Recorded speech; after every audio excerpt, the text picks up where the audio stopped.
Hi, and welcome to Podcasting 101 with Rachael. This podcast is for busy female entrepreneurs who run their own businesses and want to start a podcast, or who may already have a podcast. I want to share practical information and tips on how you can get your podcast started and managing it along the way. I'll also be interviewing other female podcast hosts to give you real insight into what it's like having your own podcast.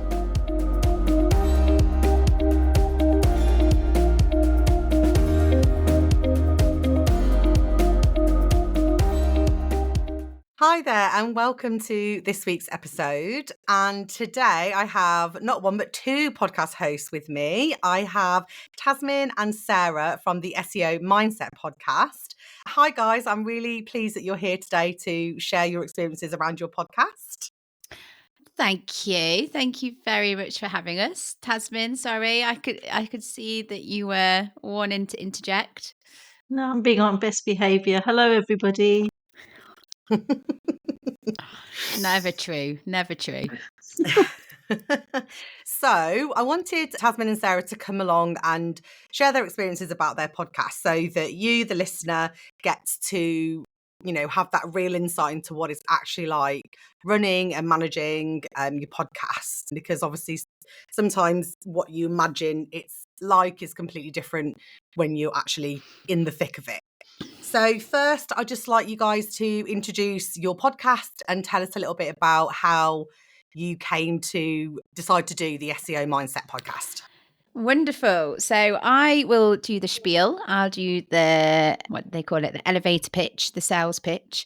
And I will then hand over to Tazmin about why we started it. So yes, the SEO Mindset. So we are a weekly podcast with new episodes that go out every Thursday. And what we aim to do with our podcast is each week we delve into a really important topic and we share actionable tips and strategies that listeners can implement that will help with their personal growth and career development. So our tagline is so you can optimize your career and not just the algorithms, because you have an algorithm yourself, don't you?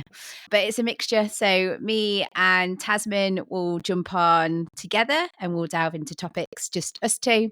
And then we invite guests on as well. So yeah, we've been going for over a year now, which is really exciting. I think Tazmin, did you count up the episodes? Like at one point did we have like 70 or yes. Quite, yeah. But anyway, Tazmin, why did we start it? I'll let you answer that one. I think what Sarah and I were keen to do was create a space where we could have open and honest conversations about career growth, but also talk about the pitfalls that people are going through, such as exhaustion, burnout, stress. And they seem to be almost like going hand in hand with career growth. And we're very keen to recognize that person's not alone. Often when you're in that space, you feel like you're the only one going through it. So to create community around that and give actionable tips on how to manage that, because when you don't have those tactics, it just gets bigger and bigger. So that's what we're keen to do, facilitate career growth, personal growth, but holistically keeping an eye on mental health as well. And just to add two things to that, like me and Tazmin are part of a wonderful community, Women in Tech SEO, which founded by Arij Abu Ali. And when we were having conversations with people in that community, these kind of topics would come up. So we're like, and also there's lots of wonderful SEO podcasts out there that tell you how to do SEO, but there wasn't one that was specifically talking about these kind of subjects, which are just as important as, okay, how do I rank number one, right? These kind of topics and the things that me and Tazmin sort of delve into are just as important as well. So absolutely, those type of topics are very important and would resonate and do resonate with not just, people within your industry, but across all jobs. I've listened to your podcast. I'm not in SEO, but I really can resonate with the themes that you were talking about. One of your episodes, you were talking about a win jar. I have a win tin. I've started one. Oh, So so I love that. And I listened to your one about quiet quitting and loud quitting. And yeah. that was so interesting because I had a completely different understanding of what I thought it was. So that was really, really interesting to me. So is your main target audience people based in the SEO industry? Is that who you kind of were thinking of when you did this? Yeah, well, this is something that me and Tasmin always talk about. Was the reason that it started and it's called the SEO Mindset was because our audience, it made sense to kind of focus on the SEO industry, because there is an argument, isn't there? Like, if you try and go too broad compared to like niching and targeting down, like sometimes it's better to really target down because it's less competitive and all of that. But yeah, like I hear all the time that other people that aren't in the SEO industry listen to our episodes, and it's great. And I mean, I get that the topics that we talk about, it's not just in the SEO industry. Like, loads of people suffer with anxiety, imposter syndrome, time management. I suppose the only thing is that we give examples from the SEO industry. Do you know what I mean? So when we want to Yeah. sort of give like real life examples or like, yeah, and stuff like that. I don't know what you would say on that, Tasmin. Same. And I think, although it's some of the examples are around, for example, presenting. Now, that's not specific to SEO. That could be in any industry. It's just that that's the space that we come from, and especially frequenting Brighton SEO. That's the focal point. But with any mental Yeah. health advice, the tips and the techniques could resonate with many people. Mm-hmm. And that's a good point. Sorry to go off on a bit of a tangent. Is something that we do. So there's a big conference in Brighton called Brighton SEO, where thousands of SEO. I always want to say SEO nerds, but SEO professionals. There we go. Thousands of SEO professionals will flock to Brighton, and it's a conference over a couple of days. So something that we've been doing. We've done it twice, I think, haven't we, Tasmin? Where we'll do a live podcast. So that's really fun. So we make an event of it. So rather than recording in our bedrooms, we record in front of an audience, which is really fun. But obviously the idea is that most of the people that will be at that live podcast are people from the SEO community, because they're there to watch they're there for Brighton SEO. But we equally, it's a funny thing because we have people who attend who are in Brighton because they live there or what have you. So I think you're right. I think it's good to have, you're within that industry yourself. So it makes sense to be focusing on the SEO industry. And you're right. And if you are too broad, then you run the risk of not appealing to anyone at all. What are they saying? Your marketing as well, isn't it? You need to focus and niche down the more that, and other people will naturally find you. But having that's your experience as well, both of you, isn't it? Within that industry. So it's great to talk from that place with your experience. How have you found like all the production and recording side of things? I know, Sarah, that this is your fourth podcast, so you're not a newbie to podcast. Tasmin, have you done any other podcasts before this one, or is this your kind of first foray into podcasting? Very, very much my first, and was so nervous. I remember the first time Sarah and I recorded, I was very tense. And bear in mind that we started recording in the March, and then we didn't actually meet in person until September. So that added a layer of complexity to the interaction. But I find that as time has gone by, you can sort of like sink into the role much better and feel more at ease when you're speaking. But I'd recommend it to anyone, even for the boost of confidence you get. Because it's a certain skill set, and that skill set then carries into other areas as well. yeah, and just to add, I think lots of people, so if we're specifically talking about people who want to start a podcast and they're a little bit nervous because it's the unknown, or they let the fear get in the way. But 9 times out of the 10, every time that I've done something new, it's always the fear that's much worse than the actual doing. And at the end of the day, you've got to try stuff and you'll either like it or you hate it. And if you don't like it, just don't do it again, right? No one's Yeah. forcing you to carry on with a podcast. But also, I think I understand that it can be overwhelming because you're like, oh, crikey, like, how do I record? What equipment do I need? How do I go about this? Like, how do I distribute it and stuff? So I get that that's overwhelming. So not just the speaking side, like Tasman said, but there's also the logistics of like actually like producing a podcast. But you just get better and you learn and you pick stuff up. And I've been podcasting for 4 years, I think 4 or 5 years, and I've managed to streamline and get much quicker at the podcasting process just because I'm picking up new skills and I'm trying new things. And yeah, like I remember back in the day, I used to spend hours editing a podcast, like literally every breath, every filler word, and I was just like, do you know what? It's actually taken me hours to edit. And I was like, let me like cut myself a bit of slack. And do you know what? Listeners didn't like, I didn't lose listeners because the audio is still there. And like podcasts, I'm going off on a bit of a tangent now, aren't I? But podcasts can be conversational. They're chatty. They are laid back. And yes, edit out any big boo-boos. And I love how Tasman always calls them boo-boos. Like, so when, sorry, I'm sharing this now just because it warms my heart. But when Tasman records podcasts with her guests and she gives me the notes, so then I know what I'm editing, she'll be like, no boo-boos. It's a technical term, I'm sure it is.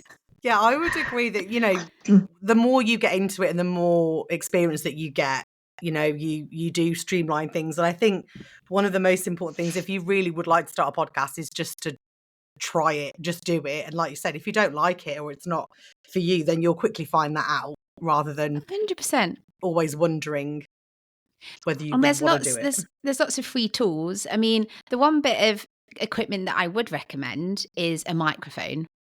Do you know what I mean? Like, Yeah. like the quality of your audio matters, and headphones help as well. But most of us already own headphones, don't we? So yeah, like as long as you've got a microphone, you've got an idea of what you're talking about, and you figured out a way of recording, like what tool you're going to use. Again, there's loads out there that are free, some that you have to pay for, but you just got to do it. But I think Tasman would agree, and yourself, Rachel, that like if you compare the first ever podcast episode that you ever recorded to what you're doing now, you're 10 times better, aren't you? Yeah, absolutely. I felt much the same as you, Tasmin, when I first started. I had a different podcast I did about virtual assistants, and I was so nervous. I thought it was just on my own as well, so I had guests. And I used to think about when I was chatting to people as like some big interview, hold on a minute, this is not journalism, serious. That's how I kind of had it in my head. So having like the conversation was really, took me a while to get into that. Do you feel it took you a bit of time, Tasmin, to get into, get used to the kind of conversations and having different guests on and things? I think one of the good things is the first podcast we recorded together was about the differences between a fixed and growth mindset. And I had 10 points to go through. And the first one recorded, I was like, this is the news at 10 type of, and at number one, it's very serious. But we were chatting, so we couldn't get through all 10. I think we did 5. And straight away, Sarah said, right, this is going really well. Why don't we just jump on again and record the next 5? And that put me at ease because it straight away gave me that validation that it's going well enough that a seasoned podcaster is saying, go ahead.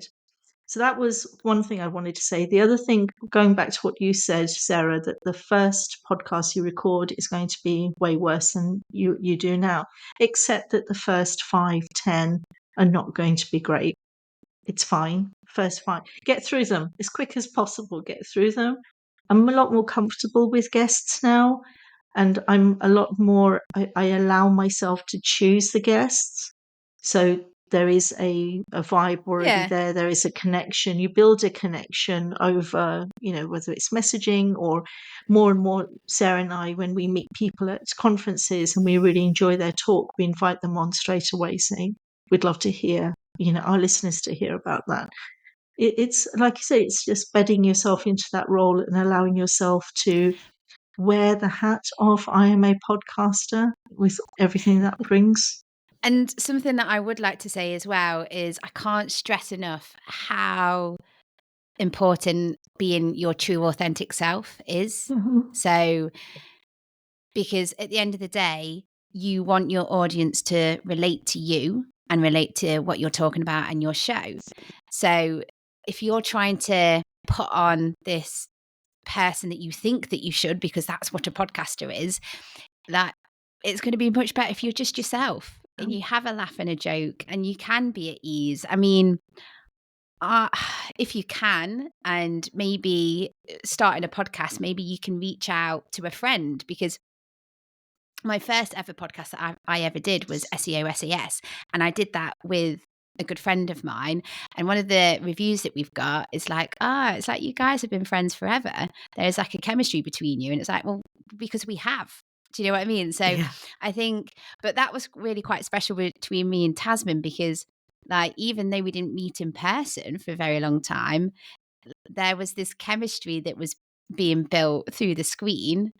And yeah, like, obviously you can't always, you can't get to the bottom of why chemistry happens. Chemistry is chemistry, right? But you'll click with some people, won't you? And with guests, like, you'll have some guests that will come on and you click instantly and the chat's really good and it's like, woo. And then you have other times where, like, yeah, it's still as good, but it's not as chatty. It's the same, yeah, when you meet people in real life, isn't it? Sometimes you do just click with people and you really, really get on, and then, so don't be disheartened if you're doing, feeling a bit awkward to start with.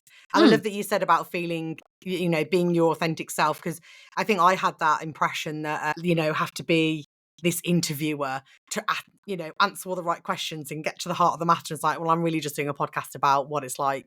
My first one was about being a virtual assistant and their journey. And it's not that type of podcast. It's not a news podcast. So I think you have those ideas in your head that it has to be a certain way. I think trying to listen to maybe other podcasts that are similar to what you want to do or in your area. So I know a lot of people who listen to this podcast, are women and have their own businesses, and, listen to some of the podcasts that other women are doing and then get like a sense of, not to copy or, to feel like you have to do it in that way, but just to get, a whole mix of what people are doing and different things so that you can, find your way into how you would like to do yours. 100%. What last thing? Don't feel that Yeah. you have to be a perfectionist, I think, and Oh, feel like you've got to yes. stop and start. Today I was recording with somebody and I couldn't say I still can't say it, 2007. I could not say 2007. I was going 2007. And she laughed and she corrected me. Now, a few months ago, a year ago, I would have been mortified, stopped it, started again. And I thought, it doesn't matter. Does it really matter?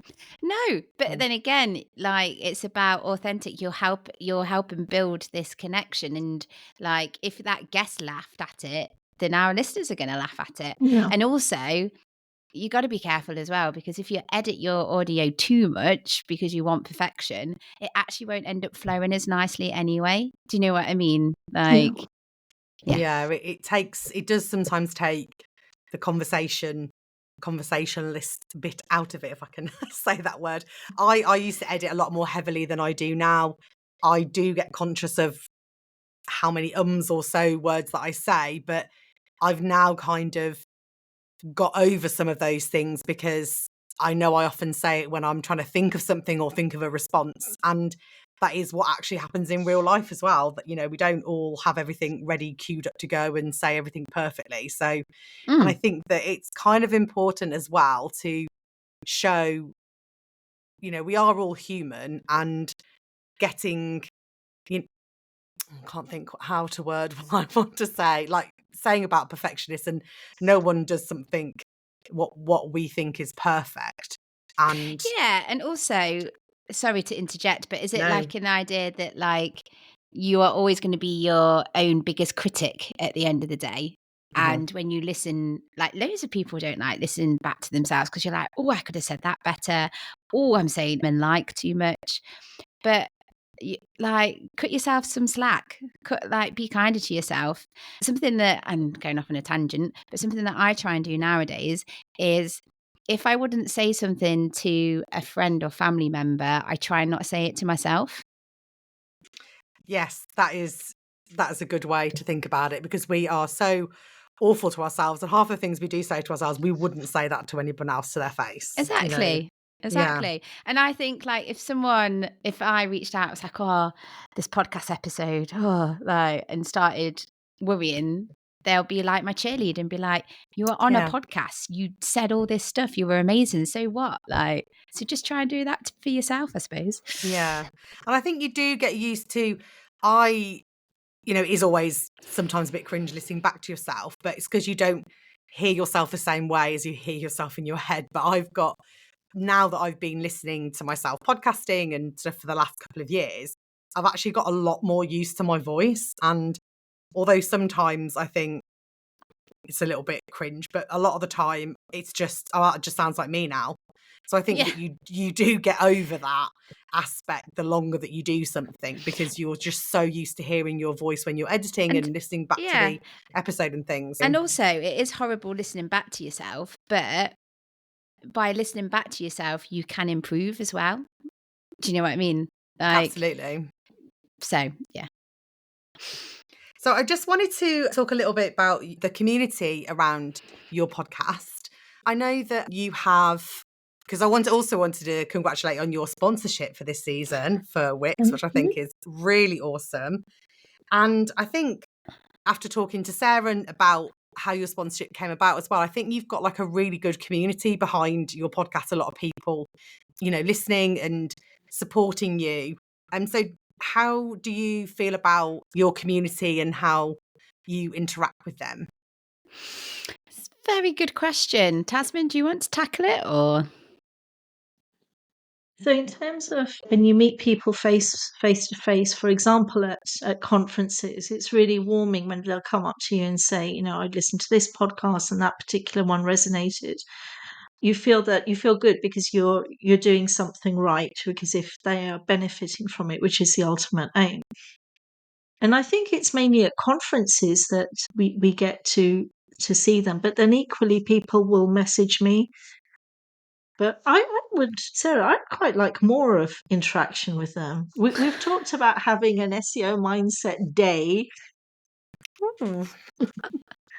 Yeah, I mean, so a big thing is your community, isn't it? So I think first things first, to build like a loyal fans and community around your podcast, first you need to be really sure who your audience is, because then you can make sure that you're always speaking with them.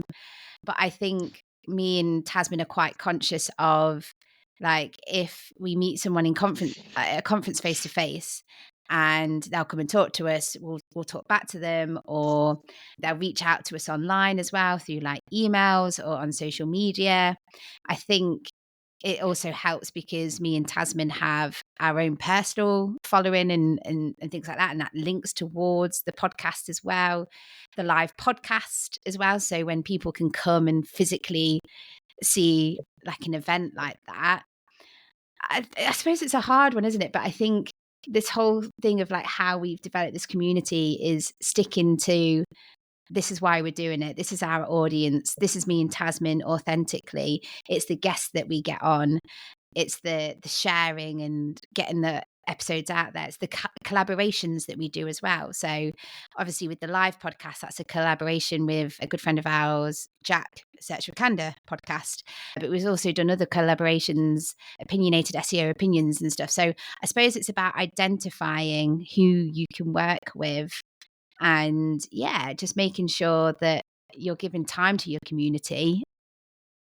I don't know if that's a wishy-washy answer, but No, that's great. It's something that I would like to build more around my podcast. Some of you listening might know that Sarah and I have started our own podcast community, which is kind of separate to our podcast, more as a podcast podcasting as a whole. So lots of different types of podcasts and people wanting to start one and just coming to talk about getting help and support and just chatting about a podcast, really. But it's something that the more and more that I interact with people and speak to people within our podcast community, that it reminds me about how important community can make you feel and how heard that you can feel, Yeah. And around whatever it is you're looking for. something that me and Tasmin we've spoke about and plan to do more is like giving shout outs on our podcast. So we already do that in the sense of with every guest that comes on, we're like shout out someone doing awesome stuff in the community and we'll give them a bit of love and then we tag them and stuff. But there's more ways that we can do more, like with donations and tips, having a shout out, or like when people say stuff to us. So yeah, I don't know. Like, yeah, it's a tricky one. Like, building a community is hard, but it is Yeah. important because once you've got your loyal super fans, as we were, Yeah. like they'll help share your stuff. And that's something that we do as well, isn't it, Tasmin? Like in our podcast episodes, we ask people to share it with their friends and family as well. I think that referrals and sharing it with friends and family and people that you know is one of the best ways to get your podcast kind of in front of new people. If I ever meet anybody that has a podcast, I always kind of like immediately go and add it in my app so I can go and listen to it. And then if I like it, I do definitely recommend it around. So, all for the different types of promotion and people that we can do for our podcast. I still think the best type of one is that referral, because you've got that kind of stamp of approval from that other person that's listened to you and thought, oh, this is really great. I know who else would like it. So yeah, that's I love that. And it must be quite an experience doing a live podcast as well, and then having the chance to meet some of those people in real life as well, because it's increasingly in our virtual world, especially since COVID, we're all doing this online. It's really nice to have that in face-to-face interaction as well. Do you think that helps buoy you up for your episodes? I think something that Sarah said earlier really ties into this, which is about being authentically you. So when then you have that live podcast, for example, you turn up as you and you sound like you were on the podcast itself. When Sarah and I speak a lot, so when we speak, I will say, this is the coaching business and also co-host of the SEO Mindset podcast. And what I'm saying also then links in. So your branding, the podcast branding, it all fits. And then that makes it easier for people to trust you. And that then goes into the building of the community. If you're not turning up as you, then you're not going to be able to build that community. What do you think, Sarah? Yeah, definitely. And it's like remembering to actually follow up with people as well. So if you meet someone and you click and you get on and things, like follow them on social media and like interact with them and stuff, or make sure that like you follow up with like a new podcast episode that you've launched and stuff like that. But I think there's lots of different things that have fed into how we've built a community up around it. And yeah, like I love doing the live podcast because it's something fun. And also, so most of the times, like there's no interaction on a podcast. It's always like one-sided. So what's super lovely when we do a live podcast is that we have a Q&A session at the end. But I don't know why we call it Q&A, because we get questions, but people are just sharing their own experience and stories, aren't they, Tasmin? Like they want to be part of the conversation. And that's really lovely as well, because then that becomes part of the podcast. And then when that gets put on our feed and then someone else listens to it, and then they're like, oh, okay, I'm going to be in Brighton SEO. I want to be part of this, because we're all about creating a safe space where you can talk about these things that are a bit well, they shouldn't be taboo, but do you know what I mean? That don't often But they get are still. spoken about. Yeah. And it just feeds into this idea that we're creating a safe space. Come and talk. So the topic so far that we've covered is anxiety at conferences and energy levels at conferences. And each time, like the end of the podcast is just everyone sharing, everyone talking, and it's lovely, isn't it, Tasmin? It is really nice, and that's what I suppose. Then again, it builds into that community. They're not just being talked at; they're part of it, and they make it what it is, which is beautiful. It just sounds like a really great experience. It is nice to have that, other communication with them. Like you say, sometimes when you're recording them, you're talking out there. So to have that input and have people share their experiences, it's refreshing to have. And I think podcasts are a great medium for that, for creating a safe space for people to talk about vulnerable things and things that are bothering them in their mind. And like you say, to be, as much as everyone says it's okay, people still feel like they can't share those kind of experiences. So it's great that you're providing a place for people to do that. So I'm just thinking out what else I wanted to ask. I did want to ask a little quickly about the kind of, because I know you both do this podcast on the side, it's not your day job. So how do you find fitting all the interviews and editing and all those kinds of things, fitting it into your very busy schedules? Do you want to go first, Tasmin? Yeah, so I've found that it's better for me to do the bulk of my recording on 1 or 2 days a week. So I allocate, like a podcast. Today it's been a podcast day. It's the third one I'm recording. Oh. Partly because on Tuesdays I have the house to myself in general, so it makes it easier not to have people coming in and out the room.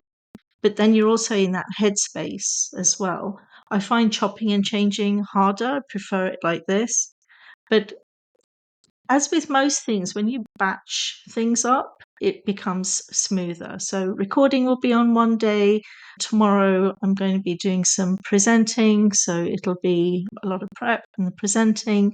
And then Thursdays I generally will either have coaching or one-to-one coaching. So it just makes it easier to streamline things.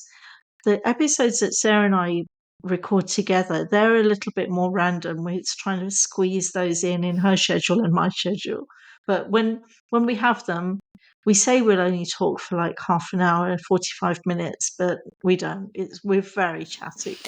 But I think that's how I'd answer that question. Is it doesn't feel like a job for me. Do you know what I mean? Like, it's a hobby, like going, what do people do for a hobby? Going to the cinema, going out for dinner, going to the gym. Like, I really enjoy podcasting. So like, when there's an evening that me and Tasmin have set aside to record a podcast, I really look forward to that, because we record a couple of podcasts, but then we have a little chit chat as well, sort of thing. So I think for me, because it doesn't feel like a job, it doesn't feel like, oh, when am I going to fit this schedule in? And also, it doesn't take me long to edit and publish a podcast episode now, because I've really streamlined my processes. So I know that, so I allocate time once a week for that to happen. Something that me and Tasmin do struggle with is the promotion side, because you can always be promoted. There's never, I've done too much promotion. do you know what I mean? So that is a challenge that we're doing at the moment, because like, I mean, it's a good thing to have, because like with all the other bits of like running a podcast, like you've got to plan your episodes, you've got to record your episodes, you've got to edit your episodes, you've got to get it out there, you've got to promote it. There's also the other side of the sponsorships, like and things now, and it's all wonderful stuff. But as a podcast gets bigger, that is a hobby, I suppose that's the bit that's a bit tricky, because it then has to be like, it's a hobby, but I'm having to kind of manage it as a business. And I know that Tasmin might feel a little bit different, because would you argue that this is part of your business? I don't know, like, or is it like a hobby? So it started off as a hobby, but as things have sort of merged together, I would definitely say this is part of my business. This is one of my products, as it were. Mm-hmm. But for me, and then that's why I think the batching for me works, because I'm focusing on this. I recorded a really good episode with somebody today about how to have a thriving business. and not get burnt out. And one of the things she was saying there was document your processes, even if it's just you. So, for example, That's on the great tip. promotional side, in my head, I'm better clued on about, oh, I've recorded a podcast today and I'm going to put it in my stories to say it's going to come out in a few weeks' time. And then what am I going to do? And then what am I going to do? And it's about having that process. So talk about it, record it, tell everyone, have it published, tell everyone, so that when you do find that it is getting bigger and you need someone to take over that process is already documented. That's a great tip, because you can't really outsource it if you don't understand and know the process yourself, because Yeah. you can't, need to be able to have that detail to explain to someone else who can take on that part for you. Yeah. And Good part of the company that does a bit more of my social media now, I get them to talk about the podcast. But again, it's not just handing it over. It's saying, right, when it's Sarah and myself recording, then you need to tag Sarah. When it's Sarah and when it's me and a guest, you tag the guest, but you also tag Sarah. And it's making sure that you're setting the standard for how you're going to promote it. But we're learning, aren't we, Sarah, as we go along? Yeah. And I think we've come so far, and talking about the win jar, right? Celebrating our wins, because we can all get to a place where we reach a goal or a target that we want to, and then we're on to the next one. But actually, if I reflect back on like everything that we've done so far, like the podcast, when did we start? March. So it's a year and March, April, May, June, July. What is it? Yeah. So we're just counted on my hand. Yeah, so year and a that's half. exactly what I was. Year and a half. But in that year and a half, we've done live podcasts, we've managed to do collabs with other people, we've had so many fantastic guests come on, we've had companies that want to be a sponsor. do you know what I mean? Yes, of course. Yes, we mentioned that at the beginning about, after you said this, you'll have to tell us a little bit more about your sponsor. Yeah. What else? Like, we got mentioned, so Search Engine Journal is really popular in SEO industry news. So it's like, so like it gets lots of traffic, and they mentioned us as one of the best SEO podcasts, and we were number 2, and number 1 was the Search Engine Journal podcast and stuff. So do you know what I mean? And when I think back to all the successes that we've had, because you can be like, compare yourself to other podcasts and what they're doing. We also like doubled our listeners, didn't we, Tazmin? We did. That's awesome. And stuff. So when I look back and actually think, crikey, like we're doing all right. Yeah. We should do some merchandise. We should get an SEO Mindset win jar. Yes, you should. You totally should do merch. My client and my friend Hannah is just doing she's got some merch sorted out. I think it's really awesome. So you definitely should. Branded, I'll have a win jar. Mine's just got a flowery tin. I had some hand cream in at the moment. Oh, that's awesome. So yeah, tell us a little bit about your sponsor. Because I think this is really fantastic for you guys. Great question. It's a bit of a weird one, isn't it, Tazmin? Because actually they reached out to us. So, which is bonkers if I think about it. So what happened was, I have a contact at Wix, my friend called Maudie, and I don't really know how we got on each other's radar, but there was a bit of, I went on his podcast, he came on my podcast. He also asked for input on this article he was putting together on the Wix website about podcast SEO. So we kind of knew each other. And he asked me to host a Twitter chat and things. So there was a bit of back and forth. So obviously we knew about each other. But the actual sponsorship email completely came out of the blue, really, because we didn't reach out to them. And I randomly got an email from Maudie one day, and he CC'd in a guy called Guy, and Guy looked after partnerships and sponsorships. And Maudie was like, I'd like to introduce you to Guy. Basically, can we pay you to say nice stuff? And I think Maudie, even in the email, was like, kudos, Sarah. I didn't even mention to Guy about the SEO mindset. This has come from them. So I don't really know how that came about, really. So, well, that's fantastic anyway. Great for your podcast and brilliant just to show that you are reaching people and you're able to get your message and who you are doing this podcast for, that you're getting out there and to those people, and people are recognizing that. So that's I think, a fantastic. I think that's it, isn't it? It's maybe we got on their radar because of all the because you've got to put yourself out there at the end of the day, haven't you? And I think also because we offer something that's different to other SEO, awesome SEO podcasts out there, but we're different because we just focus on the soft skills. There's lots of elements, really. I mean, Tazmin, what did you think about it when I was like, Wix wants to sponsor us? When I told my family, they too thought Wix, the hardware store, apart from one niece who said, why would a hardware store be sponsoring Auntie Tasmin's podcast? It's obviously the website people. Oh, a little smart cookie. Oh, she is smart cookie. And they're going, no, of course not the website. She's right. But I was telling Sarah that I know somebody, I have a contact at the hardware Wix. So one day maybe we have the SEO Mindset podcast sponsored by Wix and Wix. It's the That would be goal. great. 2024 goal, Sarah. You'll definitely have the merch at Wix as well, can't you? We hit the nail on the head with our podcast. Yay. So Tasmin doesn't need any more ideas. I mean,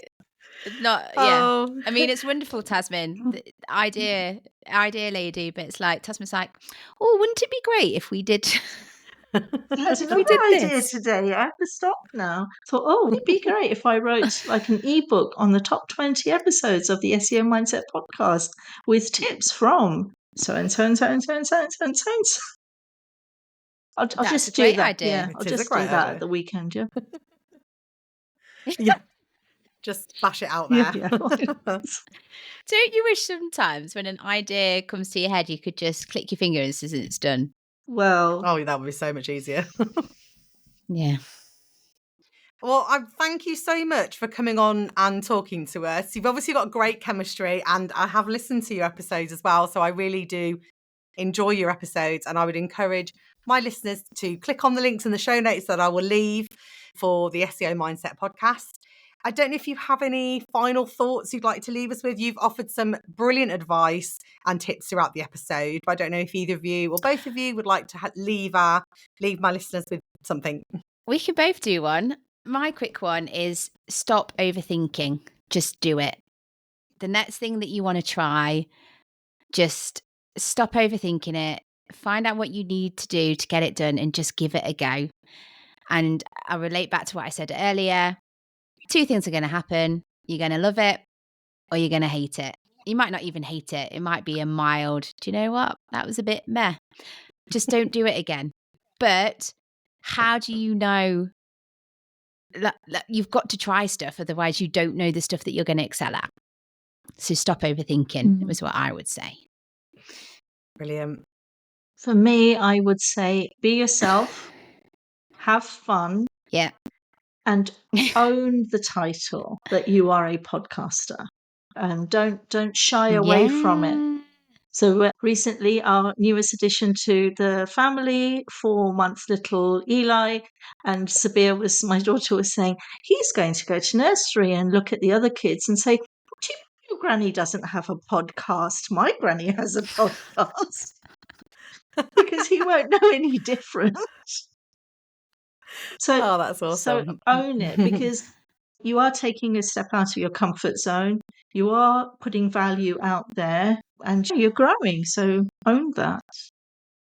Yeah. Just have fun. Just have fun. I love that. Well, brilliant. Thank you so much, both of you. And to everyone, thank you for listening, and we'll catch you next time. Thanks for listening to the show. If you'd like to connect with me or get in touch, then head on over to my website. If you liked the episode, then I'd love it if you could leave me a review in your chosen podcast app. Your feedback is much appreciated. See you next time.